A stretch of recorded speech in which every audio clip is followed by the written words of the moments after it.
शिवाय नमस्तुभ्यम। हर हर महादेव। मीरा रोड पूर्व मुंबई में गुरुजी पंडित प्रदीप मिश्रा जी के द्वारा शिव महाप्राण कथा शुरू हो गई है। ये 5 दिवसीय शिव महाप्राण कथा है, जिसका रास्ता आप 24 दिसंबर से 28 दिसंबर तक आस्था चैनल यूट्यूब के माध्यम से देख सकते हैं। आज तीसरे दिन की शिव महाप्राण कथा में गुरुजी ने कुछ विशेष उपायों की जानकारी दी है। समझ में नहीं आ रहा है, कोई विषम परिस्थिति आके खड़ी हो गई है, तो ऐसी समस्या आने पर आप क्या उपाय करें, इसकी जानकारी गुरुजी ने आज के इस वीडियो में दी है। साथ ही गुरुजी ने वटकेश्वर महादेव, पिपलेश्वर महादेव, कुंदकेश्वर महादेव के नाम से जुड़े विशेष उपायों की भी जानकारी दी है। और कल 27 दिसंबर है, शनिवार का दिन है, तो इसमें किए जाने वाले गुरुजी के बताए गए विशेष उपायों की भी जानकारी आपको आज के इस वीडियो में प्राप्त होगी। साथ ही आज की इस वीडियो में आपको गुरुजी की जो किताब है, गुरुजी की जो बुक है, उसमें गुरुजी ने जो जानकारियाँ दी हैं, विशेष उपाय बताए हैं, उसकी भी कुछ जानकारियाँ आपको आज की इस वीडियो में प्राप्त होगी। आज 26 दिसंबर तीसरे दिन की शिव महाप्राण कथा में गुरुजी ने कुल 17 उपाय पत्रों की जानकारियाँ दी हैं। सभी की जानकारी आपको इसी वीडियो के माध्यम से प्राप्त होगी। किसी कारणवश यदि आपने आज कथा नहीं सुन पाए हैं तो पूरी कथा का रास्ता आपको छोटे से वीडियो से प्राप्त होगा। तो बढ़ते हैं आज की कथा की पहली जानकारी की ओर। गुरुजी ने कहा, दुनिया के सारे साधन कर लीजिए, दुनिया के सारे सुख अपने पास एकत्रित कर लीजिए, दुनिया की सारी दौलत आपके पास आप रख लीजिए, पर जब व्यक्ति हॉस्पिटल में पड़ा होता है, वेंटिलेटर में पड़ा होता है, तब वो दौलत धरी की धरी रह जाती है, वो सारी सत्ता आपके पास में रखी के रखी रह जाती है। तब आप लोग डॉक्टर से एक बात कहते हैं, डॉक्टर साहब चाहे कितना भी पैसा लग जाए, हमारे इस व्यक्ति की जान आप बचा लीजिए। तब डॉक्टर भी कहते हैं, मैं पूरी मेहनत करूँगा, पूरा प्रयास करूँगा, जितना मुझसे बन सकता है उतना पूरा प्रयास करूँगा, आगे फिर उस परमात्मा की मर्जी होगी, वही होगा। मतलब डॉक्टर भी जानता है कि मुझसे भी बड़ा एक और डॉक्टर है जो ऊपर से अपनी लीला करता रहता है। अगर उसने अपना डमरू बजा दिया तो उसकी जान बच भी सकती है। बढ़ते हैं आज की कथा की दूसरी जानकारी की ओर। गुरुजी ने कहा, जब आप शंकर भगवान के मंदिर में लोटा जल लेकर पहुंचते हो तो वो जल नहीं रहता, वो आपका विश्वास रहता है। जब आप शंकर भगवान के मंदिर में, शिव जी के मंदिर में एक लोटा जल लेकर पहुंचते हो तो वो जल नहीं रहता, वो आपका भरोसा रहता है। आप जब शिव जी के मंदिर में एक लोटा जल लेकर जाते हो, एक लोटा जल चढ़ाने के लिए जाते हो, तो वो शिव नहीं रहता, वो आपका दृढ़ विश्वास रहता है। बस याद रखिए, वो आपका बाबुल है, वो आपका पिता है। और यदि यही दृढ़ विश्वास के साथ आप एक लोटा जल चढ़ाते हैं, फिर वो विश्वास आपका डगमगाता नहीं है। बढ़ते हैं आज की कथा की तीसरी जानकारी की ओर। हाथ में बांधने वाली जो घड़ी होती है, वो यदि बंद हो जाती है तो केवल तुम्हारी घड़ी बंद नहीं होती, गुरुजी ने कहा, हमारी भी घड़ी बंद हो जाती है। गुरुजी ने कहा, हम आपसे एक बात पूछना चाहते हैं कि हाथ की घड़ी बंद हो जाएगी तो क्या समय घूमना बंद हो जाएगा क्या? नहीं, समय तो चलता ही रहेगा, भले ही आपके हाथ की घड़ी बंद हो जाए। उसी तरीके से जब घड़ी बंद हो जाएगी तो क्या इस समय चक्र चलना बंद हो जाएगा? नहीं, समय अपनी रफ्तार से चलेगा, घड़ी भले ही बंद हो जाए। आज की कथा की चौथी जानकारी की ओर। कितना ही समय खराब हो जाए, कितनी ही घड़ी खराब क्यों ना चल रही हो, समय चक्र के अनुसार अपने जीवन में अग्रता आपको रखनी है, प्रबलता आपको रखनी है। आज खराब समय चल रहा है तो कल अच्छा समय भी आएगा। जब तुम्हें जिंदगी में लगने लगे कि शिव तुम्हारा पिता है, उसी समय से आप भजना शुरू कर दो और आपका समय बदलना शुरू हो जाएगा। बढ़ते हैं आज की कथा की पांचवी जानकारी की ओर। पिंकी गोयल जी पत्र लेकर आई, लिखती हैं, मुंबई थाने में रहती हूँ, मेरा बेटा चिराग है गोयल जो सीए का एग्ज़ाम दे रहा था, पर हर बार कुछ न कुछ नंबर से रह जाता था। तो आपके कहने पर मैंने 2 बार पशुपतिनाथ व्रत किया और हम 1 बार सीहोर भी गए। बाबा, आप कहते हो कुबेरेश्वर धाम जाने पर 3 महीने में मनोकामना पूरी हो जाती है, लेकिन बाबा तो बाबा है, मेरी 2 महीने में ही मनोकामना पूरी कर दी। मेरा बेटा सीए बन गया है और मैं बाबा को प्रणाम करने के लिए यहाँ आई हूँ। फिर मैं दोबारा सीहोर गई और मेरे बेटे की सगाई भी हो गई। मेरा बेटा जो बड़ा अंशु गोयल है, आपका भगत है और आपकी कृपा से मेरे बेटे ने पीएचडी भी की है और उसकी अच्छी नौकरी भी लग गई है और उसकी शादी भी हो गई है। तेरा बाबा की कृपा हम पर बनी रहे, इसी का आभार व्यक्त करने हम आए हैं। बढ़ते हैं आज की कथा की छठवीं जानकारी की ओर। गुरुजी ने कहा, कल एक बहन जी ने एक पत्र लिखा था। उस पत्र में उन्होंने लिखा था कि आपकी कथा सुनते सुनते मुझे शंकर जी से मोहब्बत हो गई है। और नीचे पत्र में लिखा था कि आपको भी क्या शिव से मोहब्बत हुई है? तो गुरुजी ने कहा, प्यार हो जाता है तो बताया नहीं जाता, नहीं तो बाप के जूते पड़ना शुरू हो जाते हैं। गुरुजी ने कहा, हमसे पूछोगे कि शिव से मोहब्बत हुई है तो हमारा तो पूरा जिगरा उनमें बसता है। मोहब्बत तो बस छोटी सी चीज़ है, बढ़ते हैं आज की कथा की 7वीं जानकारी की ओर। आपके अंदर भगवान ने एक ऐसा गुण देकर भेजा है। गुरुजी ने कहा आपको उस गुण को निखारना है। नारी यदि अपने पति का सम्मान करती है, अपने पति का सत्कार करती है, आदर करती है, अपने पति से ऊंची आवाज में बात नहीं करती है, तो नारी में वो बल आ जाता है। बढ़ते हैं आज की कथा की 8वीं जानकारी की ओर। एक माता पिता को, एक घर के बुजुर्ग को, एक अपने पति को और एक जो चौथा है वो अपने परमात्मा को। पहला एक माता पिता, दूसरा घर का जो भी बड़ा बुजुर्ग है, तीसरा अपने पति, चौथे अपने परमात्मा। ये जो हैं इनको प्रणाम करने में कभी भी पीछे मत हटो।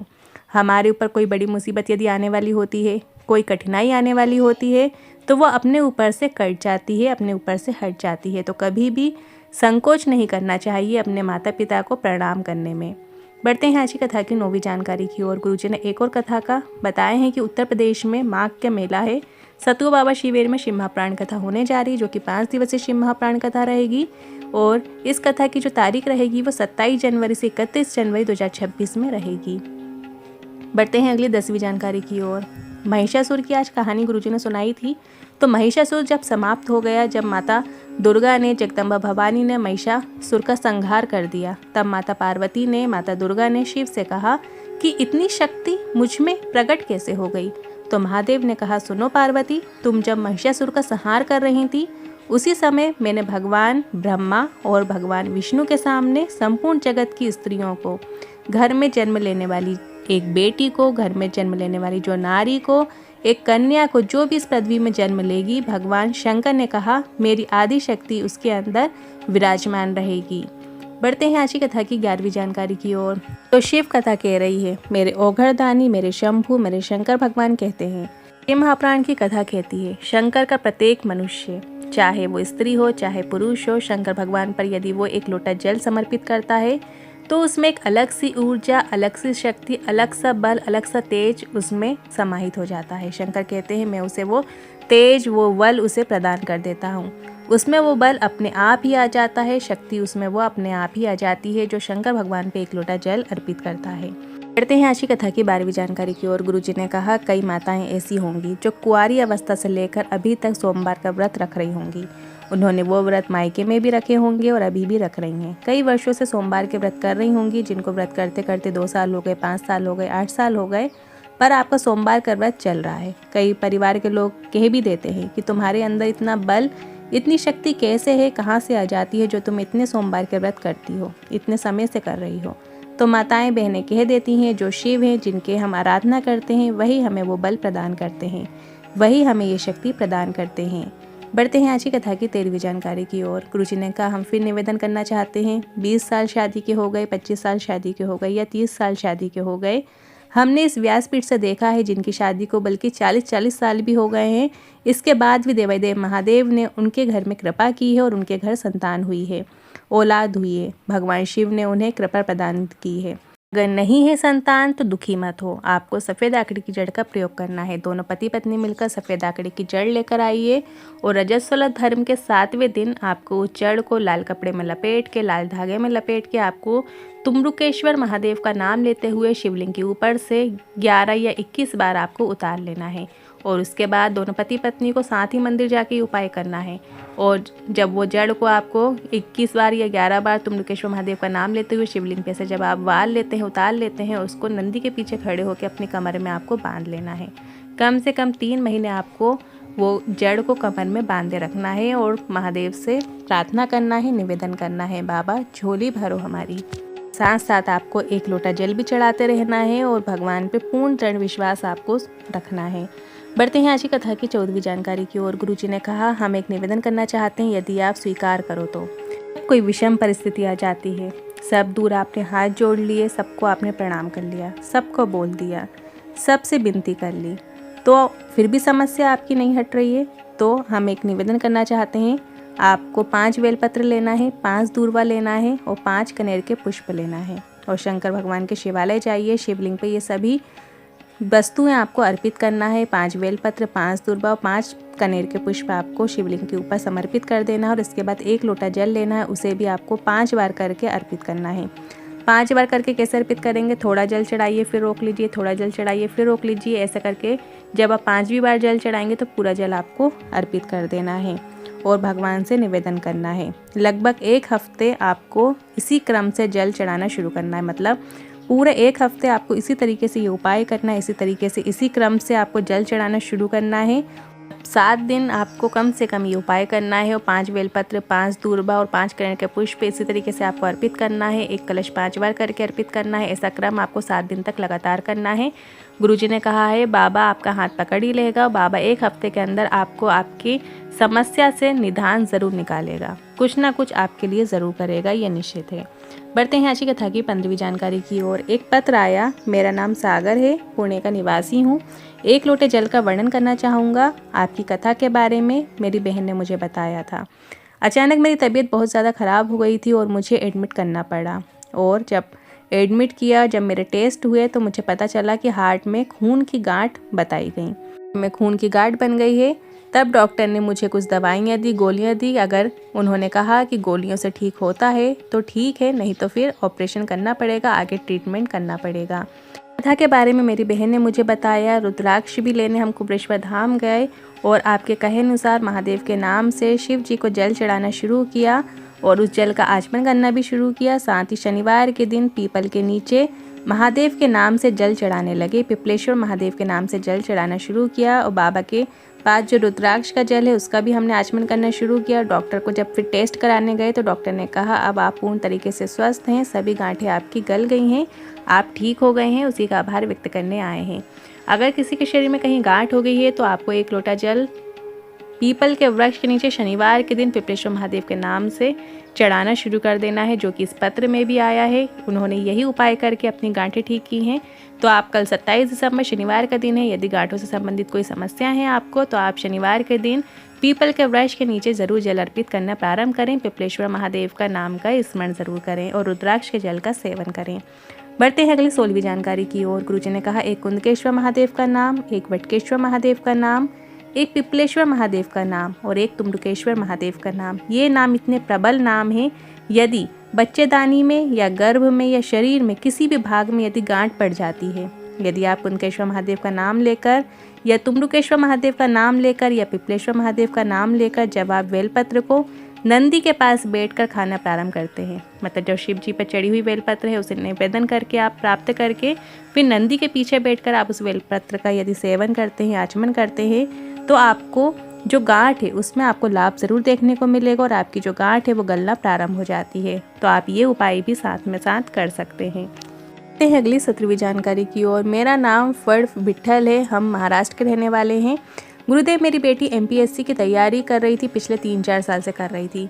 MPSC की जो परीक्षा हो रही थी उसमें तो वो निकल जाती थी, पर ग्राउंड एग्ज़ाम क्लियर उसके नहीं हो पा रहे थे।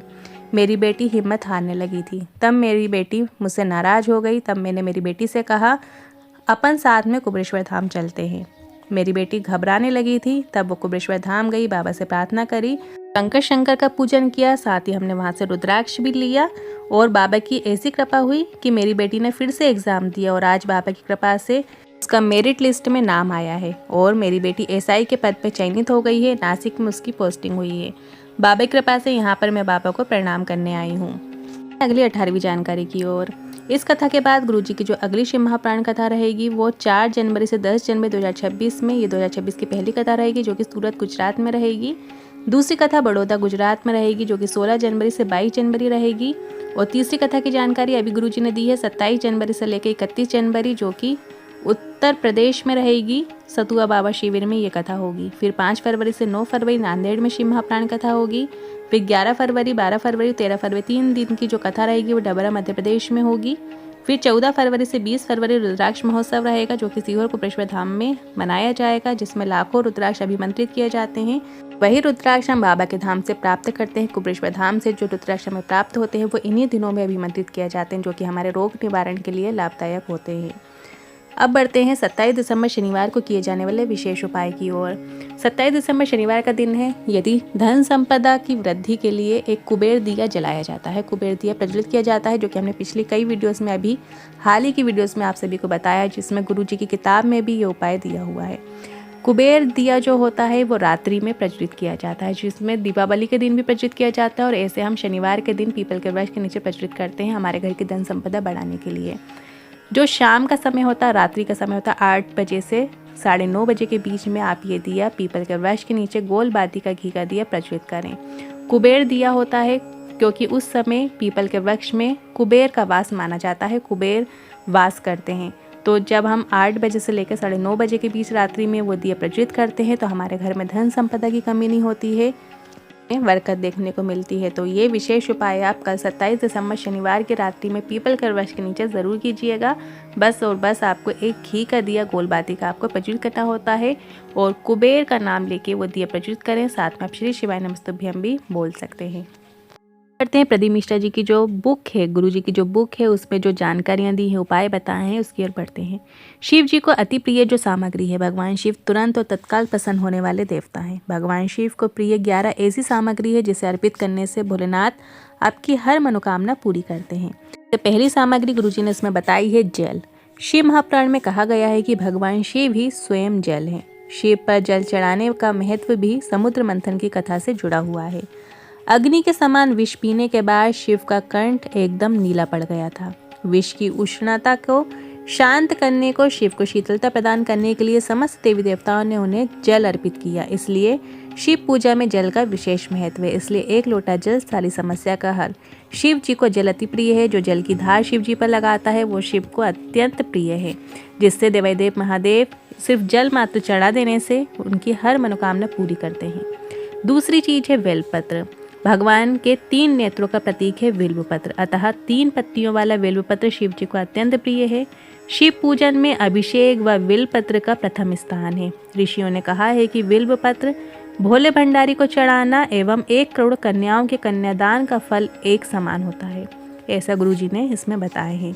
तीसरी सामग्री बताई है आंकड़ा। शास्त्रों के मुताबिक शिव पूजा में 1 आंकड़े का फल चढ़ाना सोने के दान के बराबर फल देता है। यदि आप 1 आंकड़े का पुष्प शिव जी पे अर्पित करते हैं, चाहे वो पर्पल कलर का हो, चाहे वाइट कलर का हो, कोई भी कलर का जो आंकड़े का पुष्प होता है, यदि आप शिव जी पे अर्पित कर देते हो तो वो सोने का दान करने से जो फल प्राप्त होता है वो 1 आंकड़े के पुष्प को समर्पित करने का फल हमें प्रदान करता है।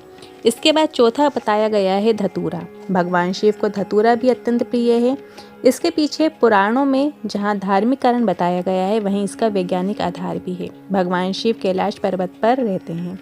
यह अत्यंत ठंडा क्षेत्र है जहाँ ऐसे आहार और औषधि की जरूरत होती है जो शरीर को ऊष्मा प्रदान करे। गुरु जी ने यहाँ पे बताया कि इसका कारण देवी भागवत पुराण में बताया गया है। इस पुराण के अनुसार शिव जी ने जब सागर मंथन से निकले हलाहल विष को पी लिया, तब वह व्याकुल होने लगे। तब अश्विनी कुमारों ने भांग, धतूरा, बेल आदि औषधियों से शिव जी की व्याकुलता को दूर किया। उस समय से ही शिव जी को भांग धतूरा प्रिय है। शिवलिंग पर केवल धतूरा ही ना चढ़ाएं, बल्कि अपने मन और विचारों की कड़वाहट को भी अर्पित करें। तो शिव जी को धतूरा अत्यंत प्रिय है। शिव जी का जो धतूरा है वो उनके कंठ की जलन को मिटाता है, इसलिए शिवलिंग पे धतूरा अर्पित किया जाता है। अगला इसमें बताई है सामग्री भांग। शिव हमेशा ध्यान मग्न रहते हैं। भांग ध्यान केंद्रित करने में मददगार होती है। इससे वे हमेशा परमानंद में रहते हैं। समुद्र मंथन में निकले विष का सेवन महादेव ने संसार की सुरक्षा के लिए अपने गले में उतार लिया था। भगवान को औषधि स्वरूप भांग दी गई, लेकिन प्रभु ने हर कड़वाहट और हर नकारात्मकता को आत्मसात किया, इसलिए भांग भी उन्हें प्रिय है। भगवान शिव को इस बात के लिए भी जाना जाता है कि इस संसार में व्याप्त जो हर बुराई है, हर नकारात्मक चीज को वो अपने भीतर ग्रहण कर लेते हैं और अपने भक्तों की विषय से रक्षा करते हैं। तो इसलिए भांग शिव जी को प्रिय है और भांग शिव जी पर इसलिए चढ़ाई जाती है। इसके बाद अगली सामग्री बताई गई है कर्पूर। भगवान शिव को प्रिय मंत्र है कर्पूर गौरम करुणावतारम। ये जो मंत्र है ये शिव जी को अत्यंत प्रिय है। कर्पूर गौरम करुणावतारम संसार सारम भुजगेंद्र हारम सदा वसंतम हृदयारविंदे भवम भवानी सहितम नमामि। यानी जो कर्पूर के समान उज्जवल है। कर्पूर की सुगंध वातावरण को शुद्ध और पवित्र बनाती है। भगवान भोलेनाथ को इस महक से प्यार है, अतः कर्पूर शिव पूजन में अनिवार्य है। जब आप शिव जी की विशेष पूजा करें तो कर्पूर जरूर प्रज्वलित करें, कर्पूर की आरती करें, उनकी आरती उतारें। इसके बाद अगली सामग्री दूध बताई गई है। श्रावण मास में दूध का सेवन निषेध है। श्रावण मास में दूध का सेवन नहीं करना चाहिए। दूध इस मास में स्वास्थ्य के लिए गुणकारी के बजाय हानिकारक हो जाता है, इसलिए श्रावण मास में दूध का सेवन ना करते हुए उसे शिव को अर्पित करने का विधान बताया गया है। गाय का कच्चा दूध जरूर शिवलिंग पे अर्पित करें। दूध अर्पित करने से देवादिदेव महादेव की जो कंठ में जो जलन होती है उसमें उनको राहत मिलती है। और इसके बाद अगली सामग्री चंदन बताई गई है। चंदन का संबंध शीतलता से है।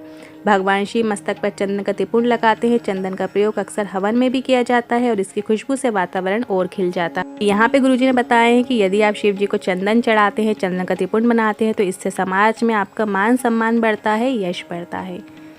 आज के इन उपाय से जुड़े मन में कोई सवाल या क्वेश्चन है तो कमेंट के जरिए पूछ सकते हैं। वीडियो थोड़ा भी उपयोगी लगा हो तो वीडियो को लाइक करके कमेंट बॉक्स में हर हर महादेव जरूर टाइप कीजिएगा। श्री शिवाय नमस्तुभ्यम।